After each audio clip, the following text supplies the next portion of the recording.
Hello, everyone. Whoa, that was loud. Hi, hey, everybody. Hi, Europe, primarily. Um, Welcome to Step Back Today, which is a show that I apparently do now to celebrate being a full time YouTuber and to celebrate all the wonderful people in the European Union. Sorry, UK. If you're in the UK, you're not allowed to watch. And this is a stream I do on Monday afternoons or Monday evenings for you guys. And we talk about things and we do stuff. And this time, I'm not alone. I don't just have to talk straight for 3 straight hours. So please welcome my, hopefully, more often than not, regular co host, Mia Mulder. I'll push you up on the camera. Hello. Hi. Hello. I'm here. I'm gonna try to be a somewhat kind of appearance every now and then. I won't be able to be here all the time, but I'm gonna be here every now and then, maybe, depending on time and stuff. That's perfect. It's not. It's all I want. Yeah, we did a stream a few months ago, and the internet kept asking for more of those. So I decided I could not think of anyone else to. What a surprise! Which I know, right? Who would have known that a history degree it doesn't make you employable? Who could have foreseen this except for everyone in my life except me? Yep, they warned us. They fucking warned us. They told us we should have gone into study economy or something, but no, we need to. God damn it! No, but that's what I do. I'm Swedish, one of the few Swedish YouTubers who is not a Nazi, which is good, I think. Yeah, I mean, I'm one of the few Canadian YouTubers who's not a men's rights activist and a white nationalist. So I think, we're trying to work to correct the balance. Yeah, exactly. Like we need to we need to stem the tide, and we're doing our best. No, yeah, that's what I do. Go subscribe to my channel. Yeah, it's good. I'll dig up a link. So, I'm trying to think, who are the Swedish YouTubers? There's just the golden one and PewDiePie and you. We That's have the all three, right? Yeah, sure. Well, there's we also have like the angry foreigner, who like is technically an immigrant to Sweden, but like fucking hates immigrants to Sweden, and does a bunch of things like that. He's just very angry all the time. Basically, Davis Orini, but Swedish, and also very angry. Oh yeah. I just And put your channel you in know, the chat for all the people to subscribe and bell and hell all yeah. the things. And then there's also like other people. Peter Sweden, I guess, but I don't think he even lives in Sweden anymore. Like he lives in Norway or something. Which I'm sure there is a very large and important difference that most. Well, Sweden likes to think that there isn't a big difference, but Norway definitely does. They have money. That's the difference. Yeah, and also like their Independence Day is Independence Day from us. So Oh yeah, yeah. That was the fun. Empire Days. It's great to be like part of Scandinavia because there's a lot of like Nordic specific humor. But being part of Sweden specifically is great because the rest of Scandinavia hates us. Yeah, I remembered I did not know much about, Scandinavian comedy and the kind of humor and stuff like that. And then I watched a little show out of Norway called Norseman. Have you seen the show? Yeah, I've seen the show. It's great.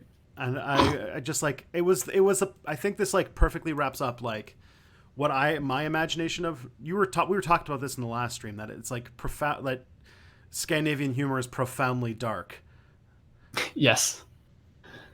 but like the humor, the show is like, imagine if The Office, but if The Office was about raiding Vikings with the same kind of like cringe humor and like goofing and weird stuff. Yes. It's great. Like it's that's just that's kind of the weird brand of humor that Scandinavia has sometimes. When Scandinavia allows itself to have humor, it will go cringe and lose a subscriber. Oh boy. All right, we're already there. Okay. Somebody said I didn't know that Tristan's wife had an accent. No, that's the different. Okay. My wife does have an accent, but this is not her. She has a Yes, no, Chicago. I am not wife. No. Yeah, she has actually like a kind of like Midwestern Chicago accent. It's adorable. You should hear it sometime. Anyways, we actually have our first question, and I'm gonna have to try and read it. It's in some sort of strange language that no one speaks, but I might have to say to you, which is "Går du videos om svensk politik?" So that's if I make videos about Swedish politics. I don't. Despite being Swedish and like talking about politics and history and stuff like that, I don't do Swedish. I don't do a Swedish focus on it. Like I do a lot more American focus actually, but like I like to think that I do like international relevant things. Um, and also like not to be that way, but the reason I do my channel in English and stuff like that is because there are about 10 million Swedish speakers. There are several billion English speakers. It's just markets, it's demographics. Yeah, I think I remember hearing that there's like a saying that bad English is the most spoken language on earth. Yeah, it's like the most spoken language on earth. Last time I checked, is kind of like a hybrid language between. It's like a sort of like coalition language, which is partly a broken English and partly broken Mandarin, because that's spoken in in large parts of China and Indonesia and India and like that part of the world. Where it's not proper English, but it is a form of English, and that is one of the most common languages in the world. But it wouldn't really be seen as English. God, I have no idea when we start studying English. Like, I have no idea. I know that America and England are both like, from what I've heard, are very like monolingual. Like you obviously can learn another language, but there's no real like need to do that. But in Sweden and in a lot of other countries, like learning English is mandatory almost. So like in Sweden, for example, English is mandatory. That is like it's the second language that we ever learn, and then in what would that be, like 7th grade or something like that? That's when we like introduce French or Spanish or German or whatever you want to learn. So like if you do school properly in Sweden, you're going to end up being trilingual, which I know from experience, a lot of people in the UK thinks is wild. Yeah, I mean, like as a Canadian, we are raised to be. Our school system is quote unquote required to be bilingual, but like it's not. Like we have, okay, so we have two provinces that accept French as one of their official languages, and every other province, because it's like our two official languages, has to teach either English or French. But like they require, like the requirements are so low that almost everybody in Canada speaks like a handful of words of French just as like a goof, and then they never learn anymore because you only need it from like the age of about 9 till about the 9th grade when you're about 14. So it's only like 5 years. Yeah. Yeah. It's oh man, what does this stream and my dad have in common? They both left. Oh gosh. Oh gosh. Yeah, we're there. We're in. This is okay. All right, we do have a question though. So this is to do with presidential candidate and who was up until a few weeks ago the meme candidate for president, Mr. Andrew Yang.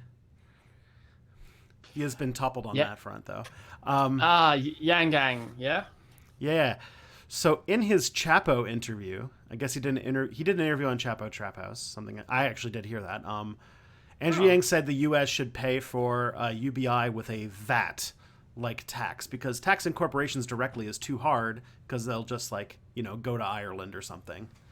Do you have a response to that? That's the questions that's up for today, or up for now.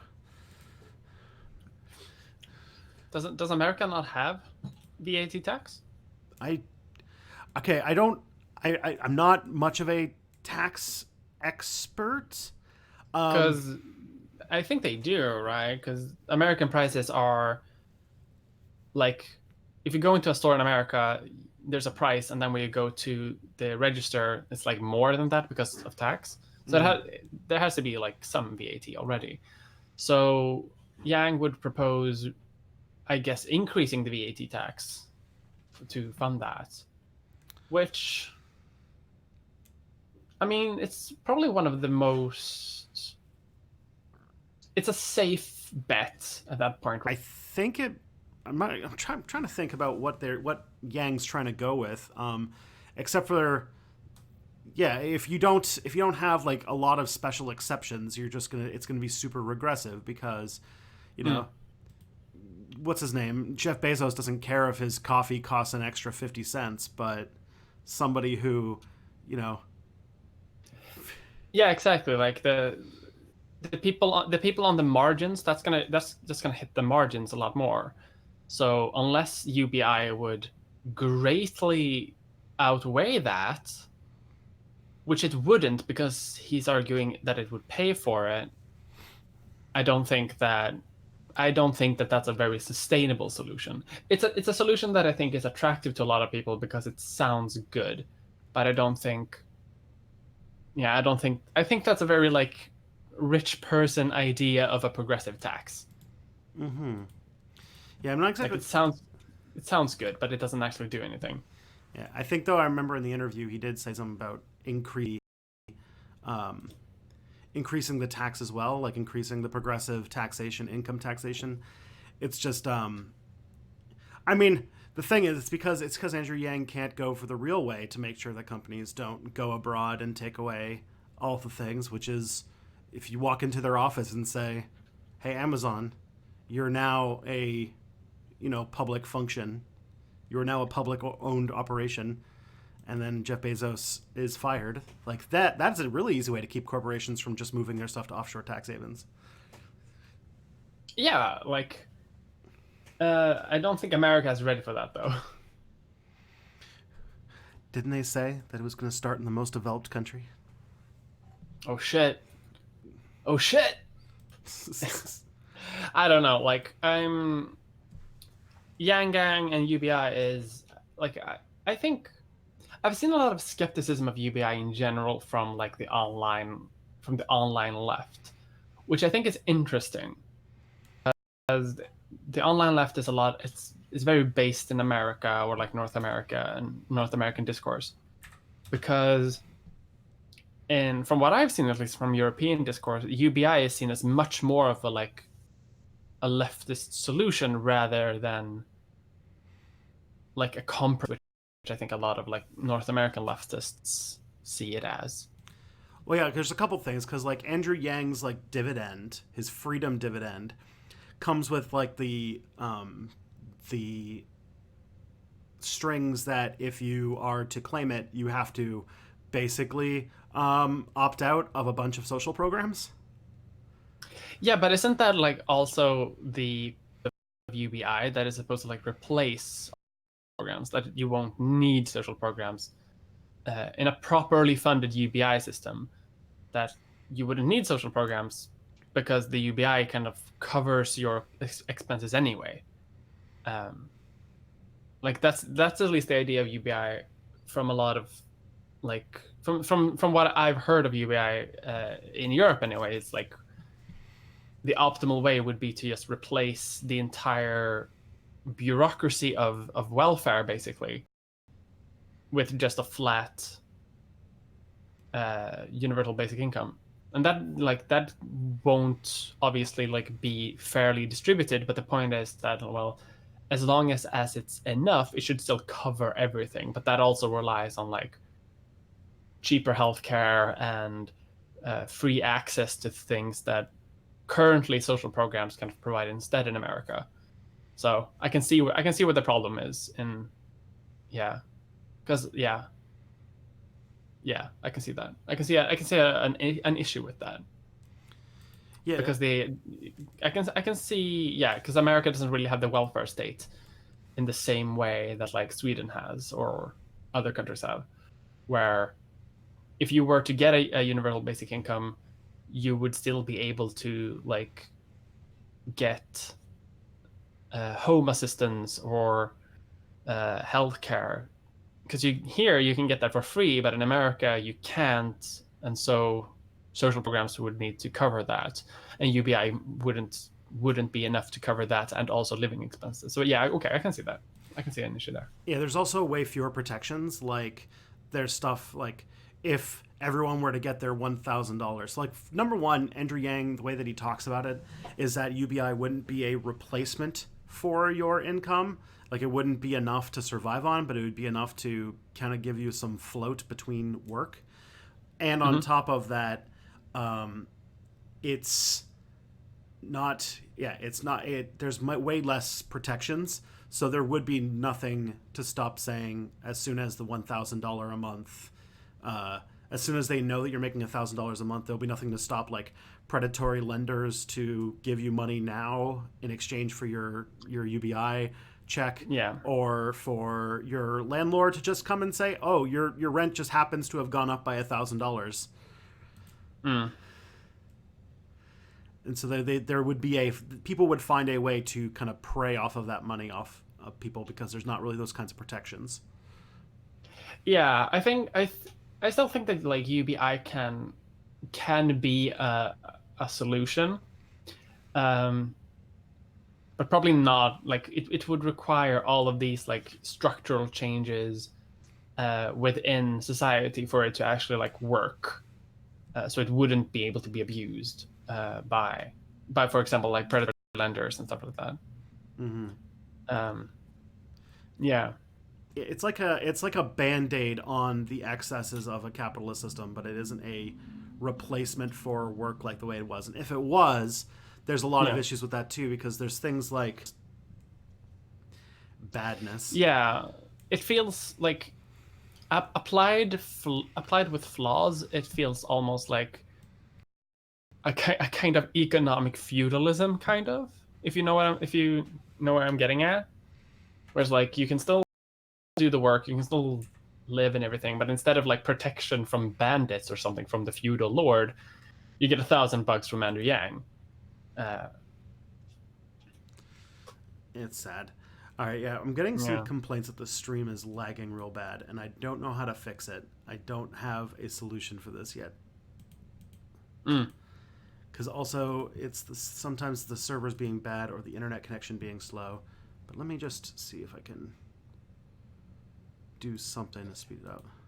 The internet is, as always, a series of tubes, which Okay. is cursed. Oh, I think I fixed it. Or maybe. We'll see. We'll see what happens. Well, you're much less of a robot now than you were a second ago. a couple of. Yeah, so that sounds like it's gonna work. All right, good. Let's just hope that works out. And in the end, like this is going to be more of like I have to fix the lag between like maybe for next week. This is just an experiment trying to work out because they're retiring a way to make it really easy to do these calls. But now and so I have to find a new solution, and this is the solution I thought of now. But I don't like some parts of it because I have to manually change between cameras on the stream, which is kind of awkward. So yeah, we need to find some. I know I'm getting like 1,000 messages saying there's serious lag issues, and I already talked. Hopefully it's just a little bit behind, and that'll be fixed. Yeah, it's gonna come. Don't worry, gang. It's gonna be okay. I We're promise. shoving it down the tube now. We're just pushing the content down the tubes of the internet into your screens That's physically. a perfect description of our jobs. Just shoving content into that tube and hoping Just money please. comes out somehow. Yeah, that's how the internet works, right? You push something in and you pray that coins trickle out of it. It's like you ever play with a what's that Japanese thing, a pachinko machine? It's a pachinko machine, yeah. It's just that we just put metal balls into the tubes of the internet and hope that we get more. Yeah. Um, someone says you have heavy metal hair. Me? Yeah, I just have long hair. I have fluffy hair. I think it's the fluffiness. I have a weird amount of volume in my hair for not doing anything with it. This is how it's like naturally. It's just like this. Superior Nordic genes. It's this and your ability to process lactose. That's the two things. Ah, but that's the thing. I'm lactose intolerant. Shit. Well, I'm half trade more. because that's the thing. I'm half Dutch actually, which means that my hair is I hate this. Um, this is such a weird thing that I've noticed, but like, I'm sorry, but like all Dutch girls have the same hair. Don't at me, but like, all Dutch girls have the same hair, and I have Dutch hair. Blonde So, like- and braided in those like hoops. Yes, exactly. Meanwhile, in Sweden, I have no idea. I have no idea how Swedes do. For this, for that sentence, I am, for all intents and purposes, Dutch again. I do think about 150% of Swedes are blonde, so this does show that there's at least some outside genes making their way in. Yeah, like, are we approaching great replacement territory now? It's just a great replacement. This is like what's it called? 19th century Great Replacement, where like Swedes are worried about the incursion of like Dutch people. Yes, exactly. Or no, like what's going These on our hardcore Germans are coming into the land. Laplanders from just north of the same country are causing that. That's like That's a hot topic. Oh. You have no idea how hot that topic is. Because the Sami people are, Sweden and the Sami people have not had a great relationship with each other for the last 400 years, and still don't. So yeah. Sami sounds Finnish. I think Sami, Finn, Estonian, and Hungarian. I think they have a similar root, but Swedes are not part of that root. So Finland and the Sami people. I think originally the tribes that settled there came from like the Ural Mountains and something like that. While the rest of Scandinavia are Germanic in origin, which historically that was very important, and it's only it's still today. It's like Sweden's colonial empire, so to say, includes the northern half of the country, because for thousands of years Swedes didn't really live there. It was Sami people, and then Sweden decided to just colonize it for the iron ore and things like that. So what I'm learning is, no matter where you go, there are indigenous people who are being treated like crap somewhere, somehow. Yeah, yeah. Like you could say, for like in the Netherlands, for example, within the Netherlands, like the main country of the Netherlands, the Dutch people are. They are the native population of the Netherlands, so to say, but in Scandinavia and like far Eastern Europe, that's not really the case either, because like, okay, half of Sweden is like ancestral Swedish land, but like, over the past 2,000 years, Sweden has expanded and conquered and colonized and all of that stuff.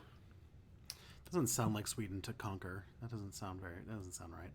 You'd think so, but yeah, Sweden was, until like the 1800s, one of the great empires of the world, which is wild, because considering now that like Sweden has, but that's also a thing, because Sweden in the last 100 years has really like cultivated an image of itself as being like kind and clean and all that stuff. I was thinking more Whereas, like Swedes got so bored of not conquering that they navigated the rivers of Russia so they could just find a way to sack Constantinople. Like they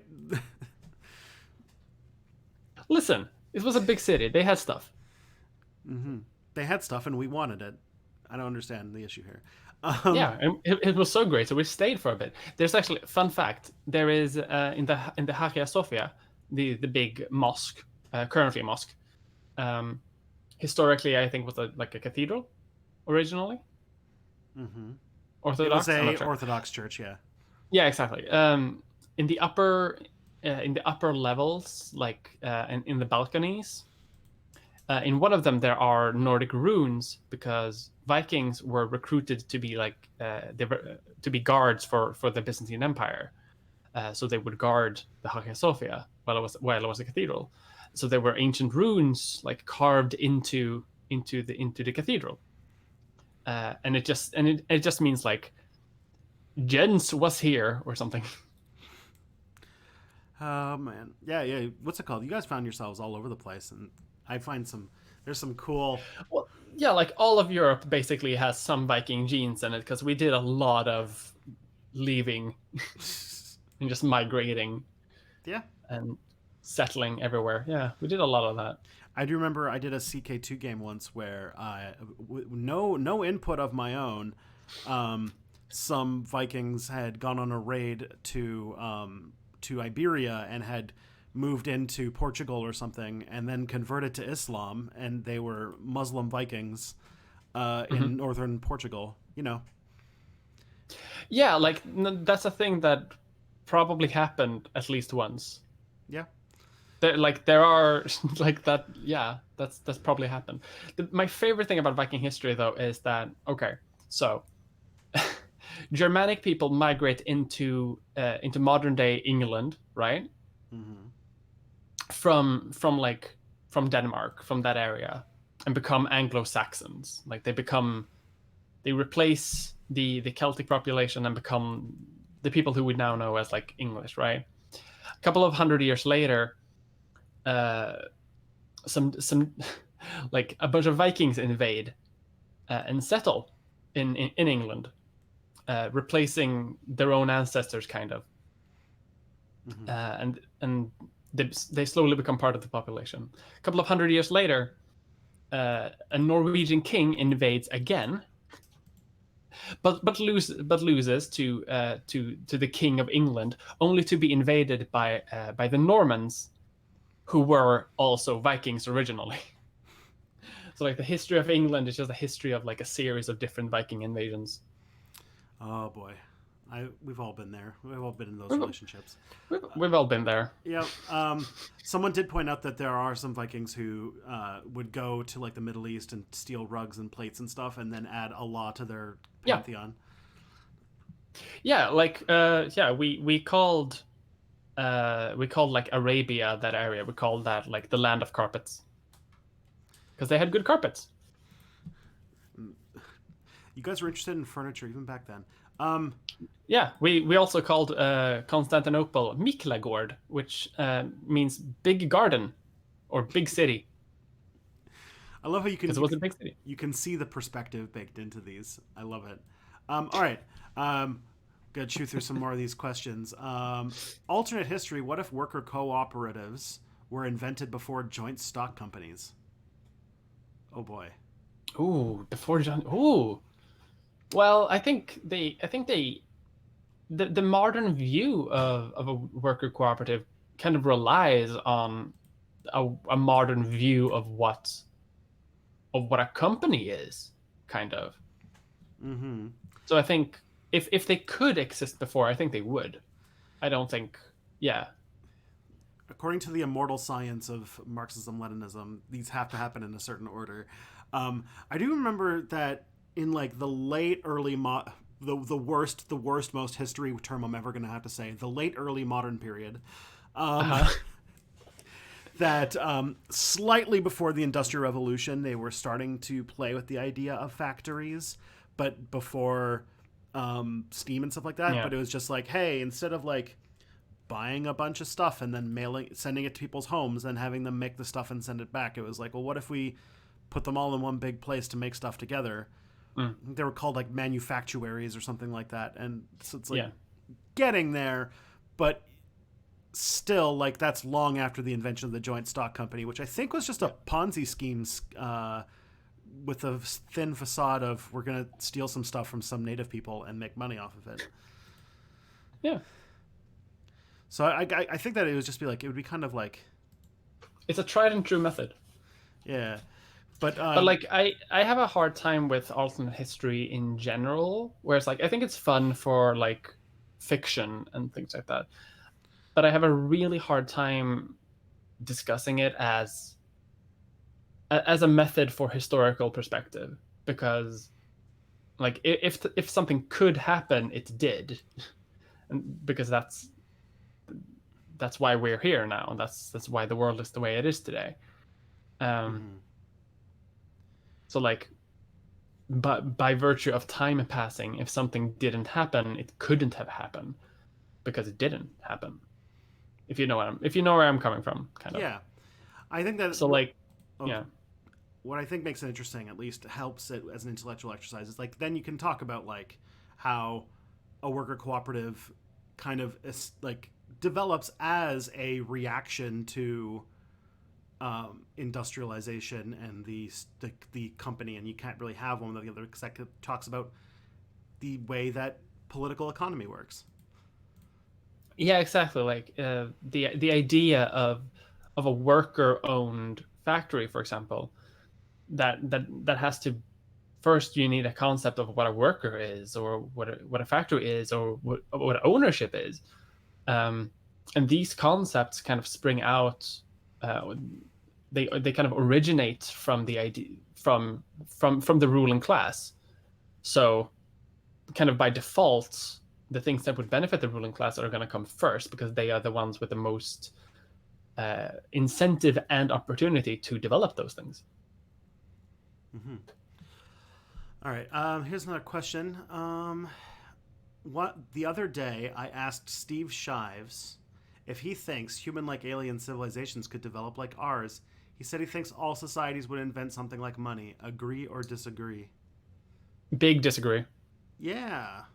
Huge disagree. Like, there are plenty of examples just in human history where money has not been developed, or like there has been alternatives to money. I don't think money is a necessity at all. Mm-hmm.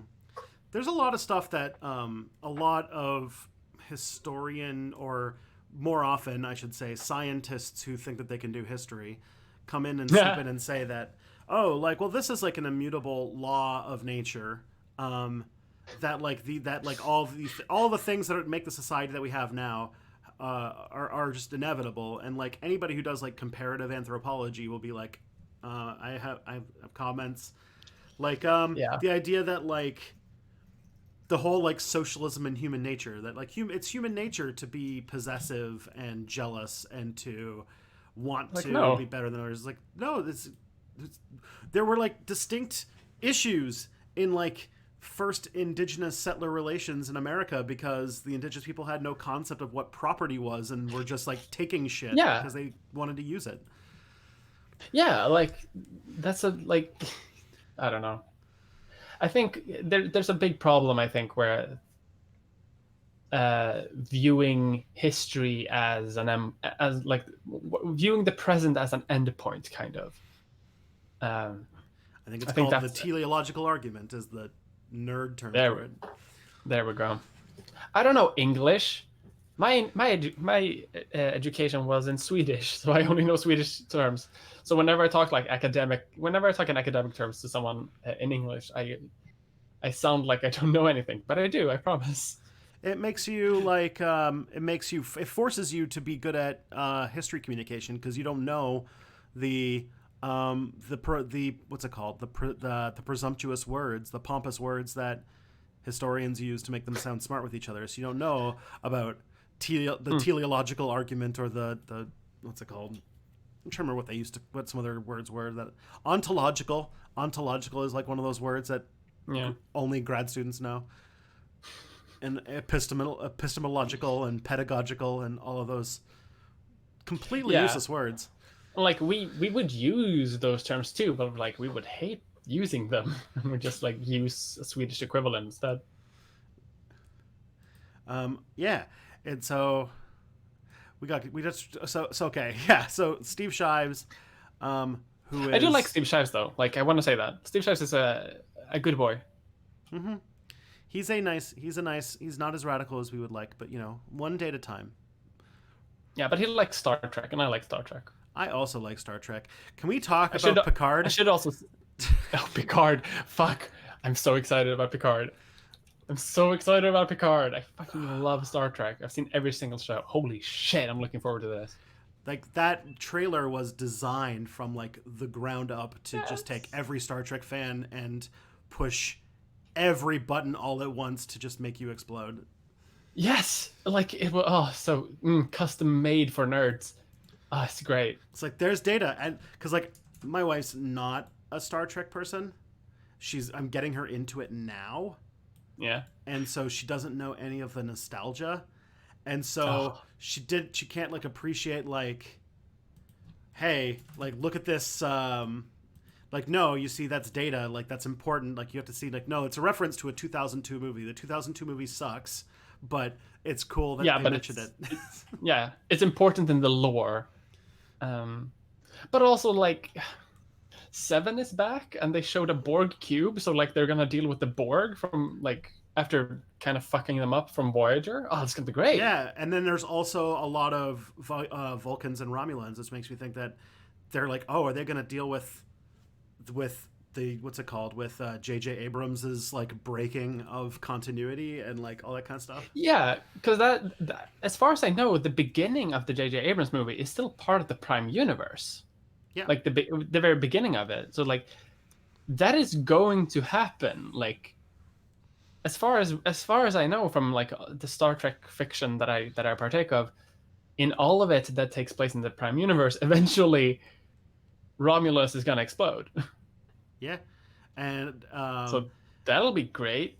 It's funny. What I think is really funny out of all of this, both the Kelvin timeline and the way that the shows are going, is that just because of historical circumstance, Star Trek Nemesis, which could be up there as one of the worst Star Trek movies of them all, is becoming like one of the most lore important movies.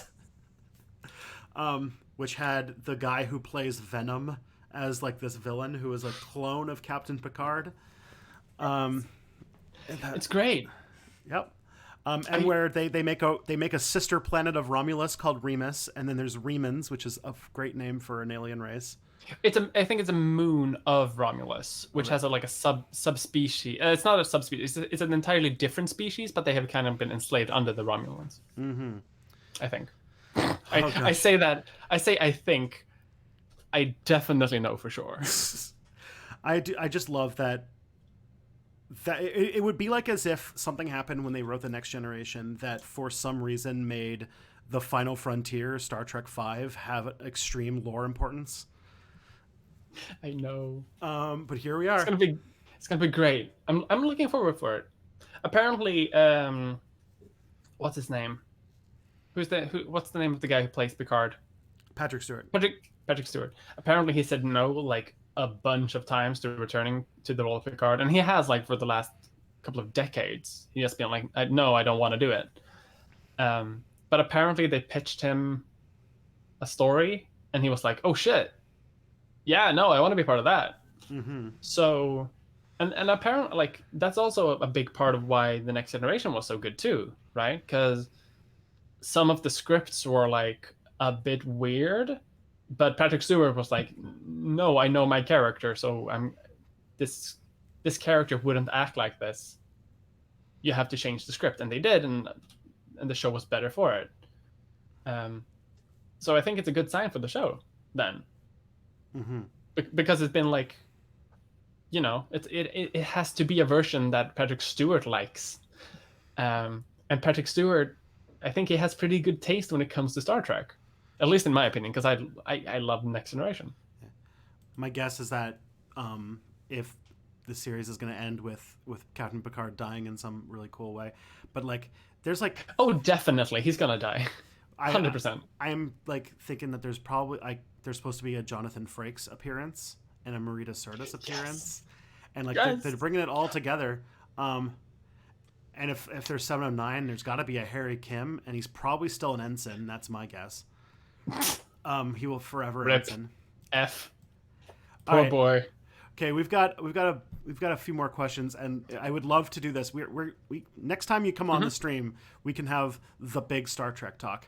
But we do have 5 more questions and 15 minutes, so I wanna get at least a few of these done because this one's ending a little bit early, about an hour early. It's normally going to be 2 hours. This one's going to be 1 hour because Tristan unfortunately double booked himself today, like a big dum-dum.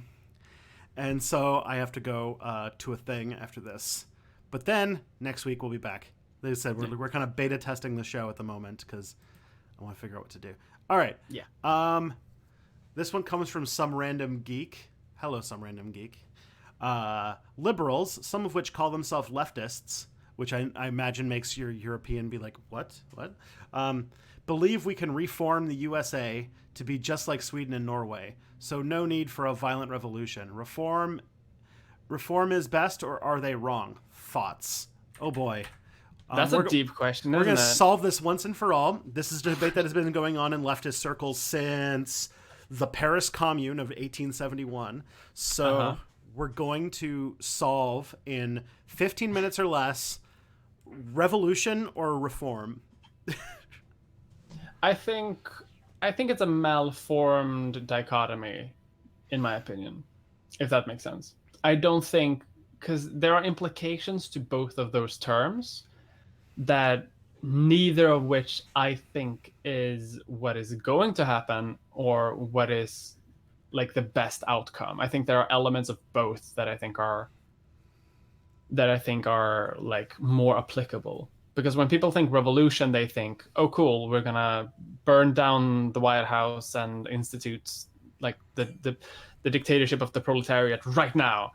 And when they think reform, they think we're gonna do slight changes here and there. But I think there's gonna be elements of, I think there's gonna be very small elements of both, because that's how most things work. I think. Like I don't think there is an answer. But reforming it to be like Scandinavian countries, that's probably not going to happen. And even like revolutionizing it to be like a Swedish country, that's not going to happen either, because just the circumstances are a lot different. Like even if every single person in America wanted to reform America into being Sweden, that wouldn't work, because like there is a different historical legacy between the two countries. So like America would have to find its own type of welfare state, kind of. Yeah. I did say once that America is going to get universal health care at some point, and they're going to act like they invented it. 100%. Yeah. So like, yeah, I do think that like there are tools for different contexts. Like, for example, the Bolshevik Revolution happened in the wake of the sort of collapse of the Tsarist government, and like the socialist, like the taking down of like the Kaiser's government in Germany happened in the wake of like their imminent defeat in World War One, and it was just like in many. Well, I know it's an oversimplification, but yes, go on. Yeah, but like I think that like some like when you pick like if for example a modern example would be the Rojava people in the sort of wake of the Syrian civil war, and the thing is like revolution is like I'm not one of those people who like thinks that we should be stockpiling guns and learning survival techniques, because one day when the stars align just right, we're all going to have, in all caps, the revolution that's going to save us all. And that in countries where the opportunity for revolutionary change via like political instability and stuff like that, that is definitely a point when you would be a revolutionary. But like when you're in a stable government, you can't just go from stable to overthrowing the government without making you the bad guy of said event. And Yeah. so that's when it's like you be a reformer when things are not falling apart, and then when things are falling apart, you take the opportunity to try and get your cause, and that makes sense. Yeah. It's a complicated issue. Yeah. And it'll be different in different places, and it'll work for different people, and no one's ever going to be happy, and we're all going to fight forever, and that's what it means to be a leftist. It's great. Yes. In his book, Rutger Bregman argues that we need to pay doctors more than trash collectors, or else people wouldn't trust doctors to be competent. Response? That, I mean, from our current the way our society is right now, I can kind of see the point, because that's kind of like been indoctrinated into us to believing that higher pay equals higher competency.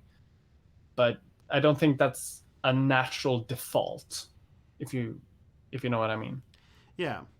Because, like, a socialist would argue that the pay, the amount of material things you are entitled to, is based on the time worked, not the expertise behind it. But I would argue that there are other ways of payment that aren't money. Like, I think that even in our socialist utopia, like, doctors will still be highly respected because they are doing a important selfless task that involves a high amount of expertise, and that's like you would be considered like there's social cachet. Yeah, there would be there would be like there's still social interactions and social preconceptions about people. So I don't think I don't think money specifically is I don't think that's necessarily central to that. Mm-hmm. And there are other ways of compensation. Like, one of the things that I think many socialist, or at least anarchist ideas of how a society would function, would have labor that is quote unquote universally disliked, like, say, being the person who cleans the sewers or whatever. Those kinds of jobs would be spread out, so that you would only make that, maybe the average person would only do that like for a day a month or something like that. And in that case, it's just rare enough that there might be a novelty factor that might not make it as bad. Yeah. But like and like there's always other like you say, there's other ways of compensation. Mm-hmm. Okay. Next question. This is a little bit more fun. What made you want to start a YouTube channel? Fuck. Well, personally, like, I was a fan of ContraPoints, and she kind of like inspired me to do my own stuff. Mm-hmm. Yeah, that's kind of how it started for me. The way it like turned into my main thing that I do now, that's like how I identify myself, like that I am a YouTuber. Was just like I was very sick, and I had very like strong health problems, so the only thing that I kind of could do was make a YouTube video, because that you can set your own work time, and you can put as much work as you want into it.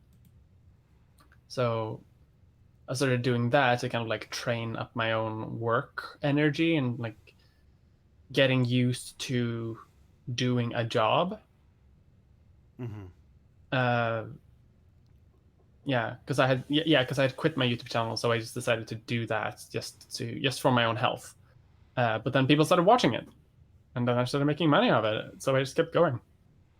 Nice. Plus it's really fun. Like, it's the best job in the world, honestly.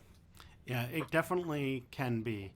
I started because I had a YouTube channel beforehand that I had for 8 years and then retired.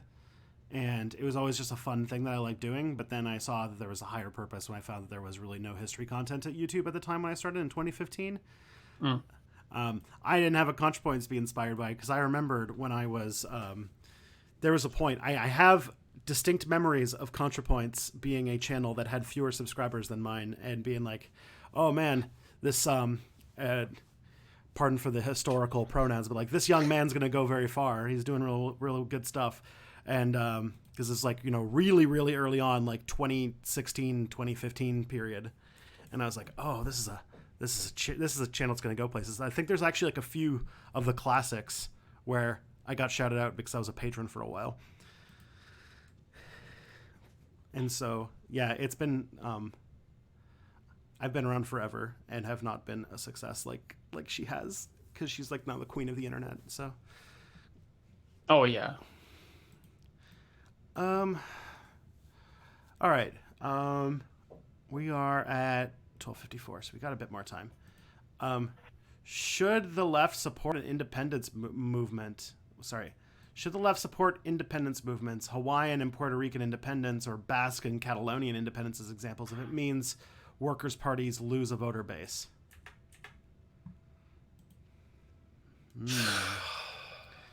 I mean, like,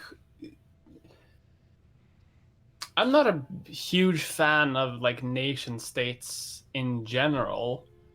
So I think it all depends on like what kind of independence movement we're talking about. Because like there are like, yeah, I made a video on nationalism. I don't know, watch that. Yeah. I do think there are some cases in which That's my answer. Because there are some cases like with what some would argue with Catalonia. Like I would say that if there is more overwhelming popular support to do it, then by all means. But sometimes it's also like that overwhelming support comes from like states or like sections of countries that have lots of money that don't want to share it with other parts of the country, like Alberta independence movements, and some people would argue that Catalonia was like that. But then, like, if you want to be an anti-nationalist about it, like, I am totally for the oncoming separation of Northern Ireland and Scotland and Gibraltar from the United Kingdom so that they can stay in Europe. Because I have, even though it's going to be awful and very sad, there's going to be some Schadenfreude where the UK turns into just England by itself and everybody just moves on without them. Historically. Yeah, historically fascinating, but I don't. Yeah. Because like there looks like they're going to get Prime Minister Boris Johnson, and I don't see a Prime Minister Boris Johnson and a hard Brexit without losing basically everything but England and Wales. At least that's me. Okay. What if a big country that spanned the world took over and began to assimilate all the different people? What would it be like, you think? Terrible? It depends so much on context in that one. Sorry, can you repeat the question? If there was like what if a big country that spanned the world took over and began to assimilate all of the different people? What would it be like, do you think? Start to assimilate all the people? That caveat is making me worried. Yeah, we already talked about Star Trek earlier. Yeah, fair. Yeah, like, I mean, I think there's a fantasy utopia that a lot of people have when they talk about like what is the end of history, like what is the end goal of all political ideology. And for some people, it is to have like one world government, and then like move from there. And I can see the appeal in that, but yeah, if it starts to assimilate people, though, that's the thing. That's where I'm. It's like, what does that mean? Yeah, that's a treacherous verb there.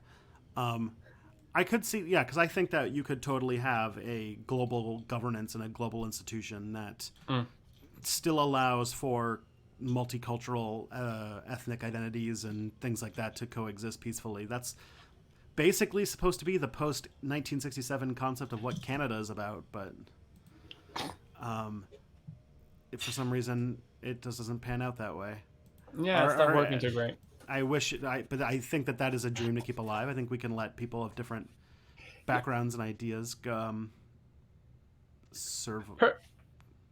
Yeah, personally, I'm just a big fan of like expanding the powers of the United Nations. That sounds fun. But I'll take also it. abolishing the Security Council so the United Nations isn't just like a couple of really rich countries. Yeah, for real. All right, we got So, 2 more questions left. Let's see what we can do. Some okay, prominent quick. people in the atheist community say you can't trust the academic consensus on the historicity of Jesus because most historians are Christians, i.e., not objective. Response. Jesus was, from what I've read. Now, isn't really my historical field, but from what I understand, there's like fairly certain that Jesus was an historical figure. Yes. Like, yeah, because I mean, the question isn't about whether or not he was real. The question or not is, did he resurrect and was the son of God? I think that's a bit more like interesting philosophical question.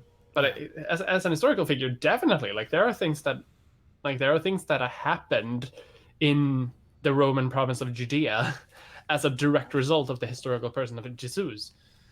Like, I mean, yeah, as sure as you can be about anything that happened 2 millennia ago. yeah, exactly. Because, And like, like to an individual, like an individual execution. Like we don't know enough, but like from what we do know, yeah. like Like, we're not sure that Jesus existed in the same way that we are sure that, like, Julius Caesar existed.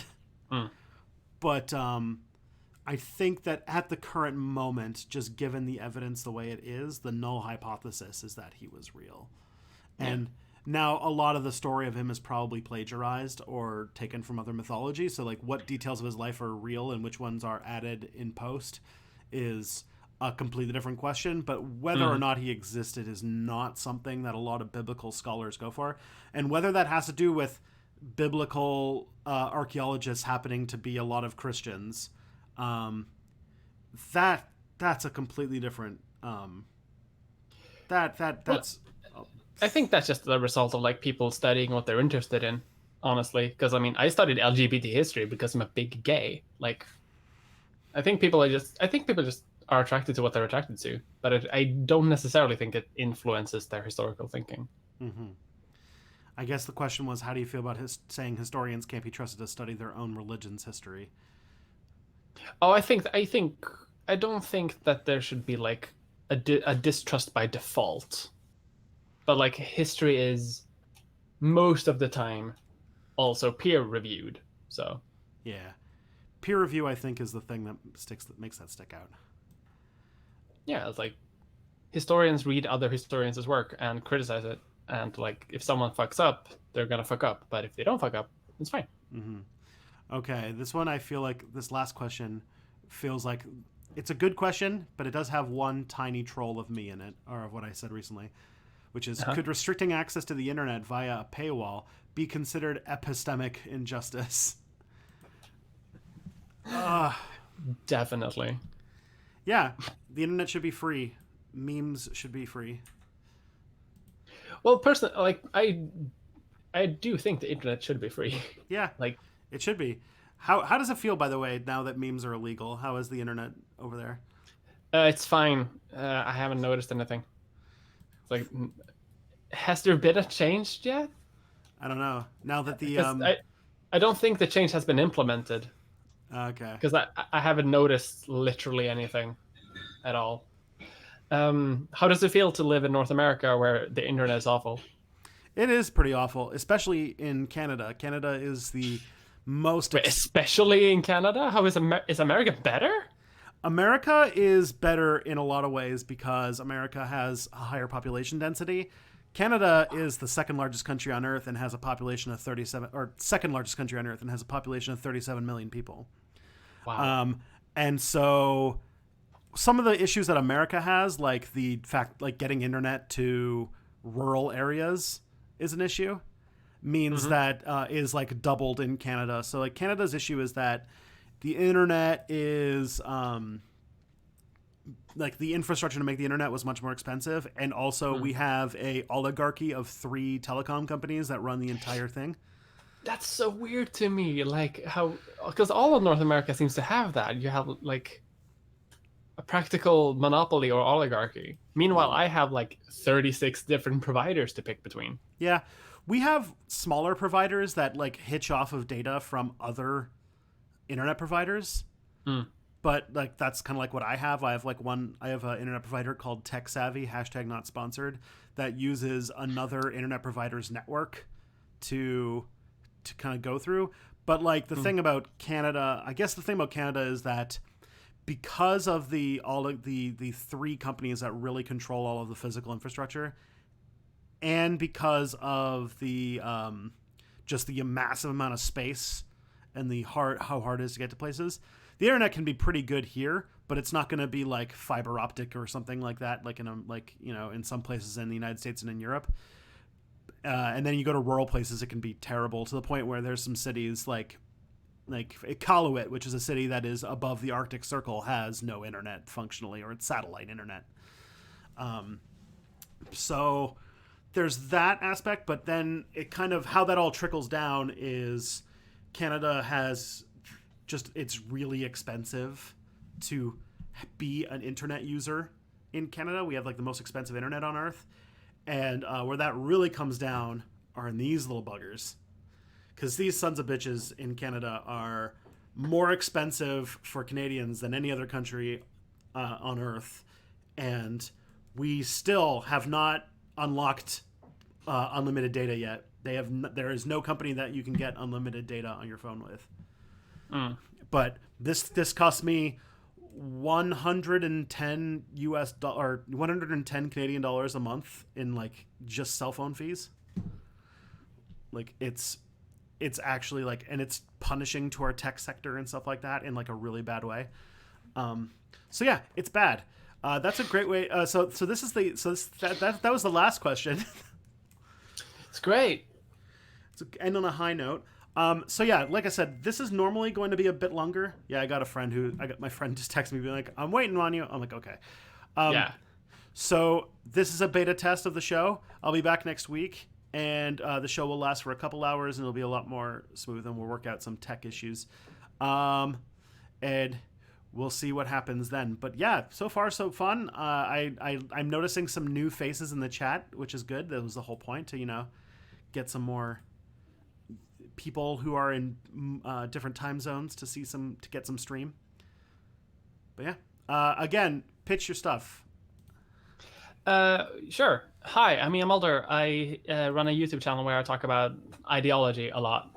I've slowly started to like veer into philosophy lately, but it's how it is. You should go and subscribe. I do like general left to be content, whatever that could be categorized as.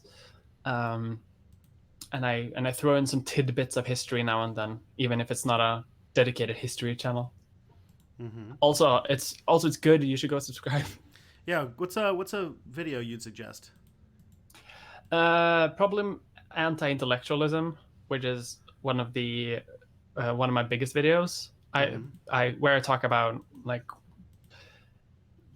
the issue of anti-intellectualism both on the left and the right, kind of, where I kind of deconstruct it. I also pour syrup on my face at the end of it, so it's like good just to watch that.